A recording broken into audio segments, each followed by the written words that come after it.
Students, आज हम पढ़ेंगे टाइप्स ऑफ मैट्रिसेस, यानी हम पढ़ेंगे कि मैट्रिसेस के कितने टाइप्स होते हैं। तो फर्स्ट टाइप ऑफ मैट्रिक्स हमारे पास है।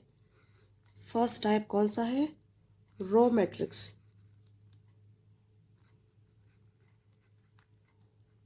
अच्छा, रो मैट्रिक्स कौन सा होता है? वो मैट्रिक्स जिसमें सिर्फ एक रो हो उसको कहते हैं रो मैट्रिक्स। इसको लिखेंगे a matrix which has just one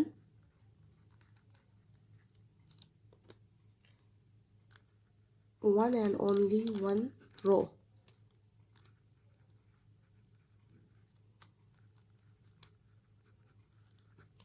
is called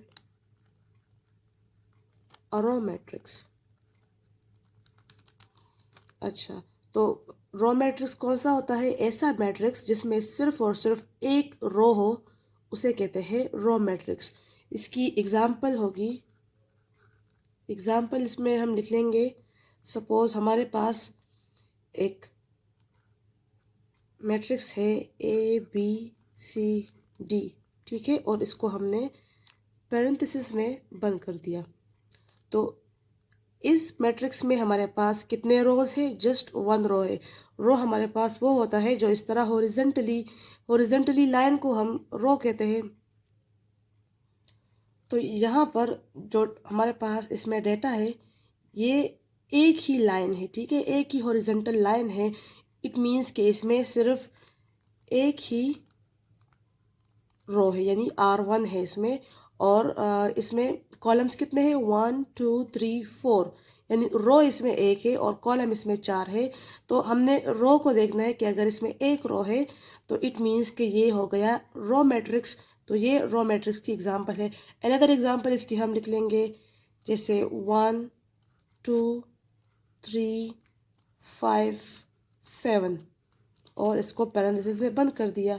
तो ये भी हमारे पास एक मैट्रिक्स है और इसमें सिर्फ एक रो है। इट मीन्स कि ये भी रो मैट्रिक्स है।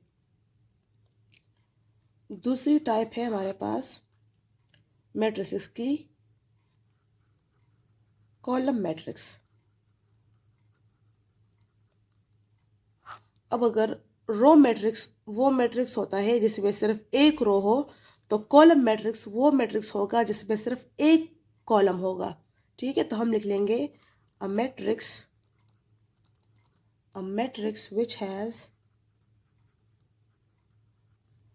which has just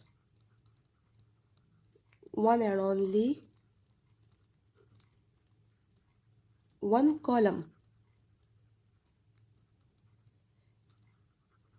is called a column matrix, ठीक है। तो ये इसकी स्टेटमेंट हो गई कि कॉलम मैट्रिक्स वो मैट्रिक्स होता है जिसमें सिर्फ और सिर्फ एक कॉलम हो। इसकी एग्जांपल क्या होगी? एग्जांपल इसकी इस तरह होगी, जैसे 2 4 6 8 10। अब ये जो हमारे पास डेटा है ये किस शेप में है? ये वर्टिकल शेप में है। और इसको अगर हम इस तरह पैरेंथेसिस में बंद कर दे तो ये हमारे पास एक मैट्रिक्स बन गया।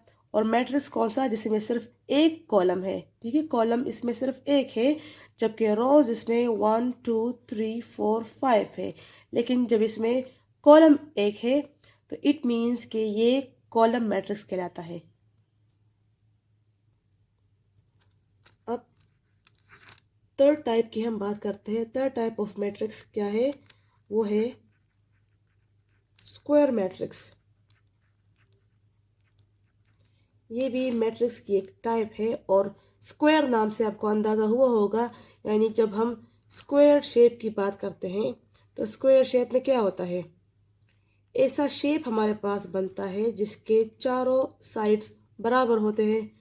तो स्क्वायर मैट्रिक्स भी ऐसा मैट्रिक्स होगा जिसके रोज और कॉलम्स बराबर होंगे। तो अगर हम एक मैट्रिक्स ले लें, जैसे 2 3 4 5, ठीक है, ये हमने एक मैट्रिक्स ले लिया और पैरेंथेसिस में इसको बंद कर दिया। तो अब इसमें देखें रोज कितने हैं? 1 यानी R1, ये हो गया R2। यहाँ से देख ले कॉलम्स, कॉलम 1 और यहाँ से कॉलम 2, यानी इसका ऑर्डर क्या है, 2 बाई 2 है। ठीक है, इसका ऑर्डर 2 बाई 2 है। तो जब इसके रोज और कॉलम्स बराबर है, इट मीन्स कि ये क्या है, ये एक स्क्वायर मैट्रिक्स है, क्योंकि स्क्वायर शेप में क्या होता है हमारे पास, जो ये दो साइड होते हैं ये बराबर होते हैं, और ये भी, यानी चारों साइड्स हमारे पास बराबर होते हैं।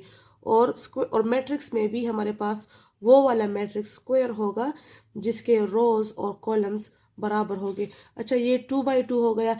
इसी तरह हम 3 बाई 3 भी ले सकते हैं। 1 2 3 4 5 6 7 8 9।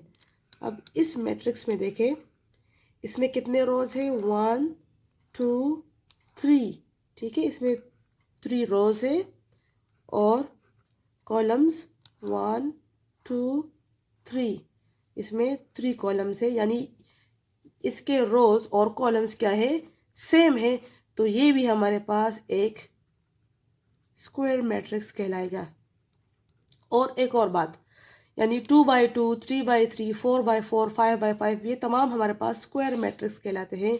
तो अगर मैं एक मैट्रिक्स ले लूँ जिसमें क्या हो, जस्ट 2 हो, क्या ये एक स्क्वायर मैट्रिक्स है? देखे, यहाँ पर कितने रोज है, 1 रो है, और कितने कॉलम्स है, 1। तो 1 बाई 1 हुआ, यानी इसमें भी रोज और कॉलम्स बराबर है, तो ये भी हमारे पास एक स्क्वायर मैट्रिक्स ही कहलाएगा। ओके, तो अगर 1 बाई 1 है ऑर्डर, वो भी स्क्वायर मैट्रिक्स है। अगर 3 बाई 3 है, वो भी स्क्वायर मैट्रिक्स है। और अगर 2 बाई 2 है, तो वो भी हमारे पास एक स्क्वायर मैट्रिक्स कहलाता है। यानी हर वो मैट्रिक्स जिसके रोज और कॉलम्स एक जितने हो, यानी बराबर हो, तो उसको हम स्क्वायर मैट्रिक्स कहते हैं। अब जब हमने स्क्वायर मैट्रिक्स पढ़ लिया, तो हमारे पास एक और टाइप है मैट्रिक्स की, जिसको कहते हैं रेक्टेंगुलर मैट्रिक्स। अच्छा, तो स्क्वायर मैट्रिक्स के अगर रोज और कॉलम्स बराबर होते हैं, यानी स्क्वायर की जो शेप होती है, उस शेप में ही चारों साइड्स क्या होते हैं, बराबर होते हैं। जबकि रेक्टेंगल की शेप इस तरह होती है। ठीक है, यानी इसमें चारों साइड्स बराबर नहीं होते, ये दो साइड्स बराबर होते हैं और ये दो, यानी ऑपोजिट साइड्स आर इक्वल। तो अगर रेक्टेंगुलर मैट्रिक्स होगा, उसकी पहचान क्या होगी? रेक्टेंगुलर मैट्रिक्स की पहचान ये होगी कि इसमें हमारे पास रोज और कॉलम्स के जो नंबर्स होंगे, जिनकी तादाद होगी, वो बराबर नहीं होगी। ठीक है, हम लिख लेंगे matrix whose number of rows and columns are not equal। ठीक है, आपको समझ आ गई कि हमारे पास रेक्टेंगुलर मैट्रिक्स वो मैट्रिक्स होगा जिसके रोज और कॉलम्स के नंबर्स, यानी उनकी तादाद इक्वल नहीं होगी। किस तरह हमारे पास इसकी एग्जांपल आएगी? एग्जांपल हम लिख लेते हैं। फॉर एग्जांपल हमने लिखा 1 2 3 4 5 6। ठीक, ये हमारे पास एक मैट्रिक्स है। अब इस मैट्रिक्स में आप देख ले कितने रोज है, R1 और दूसरा R2। ठीक है, R1 R2। यहाँ कॉलम्स चेक कर ले, C1, ये हो गया C2 और ये C3। तो इसका ऑर्डर क्या होगा, 2 बाई 3, यानी रोज 2 है और कॉलम कितने हैं, 3 है। तो इनमें जो नंबर ऑफ रोज है और कॉलम्स है वो नॉट इक्वल है। तो इट मीन्स कि इस तरह के मैट्रिक्स को क्या कहते हैं, रेक्टेंगुलर मैट्रिक्स कहते हैं। एक और एग्जांपल इसकी हम लिख लेते हैं। हम लिख लेते हैं ABCDEF। ठीक है, हमने एक और मैट्रिक्स ले लिया।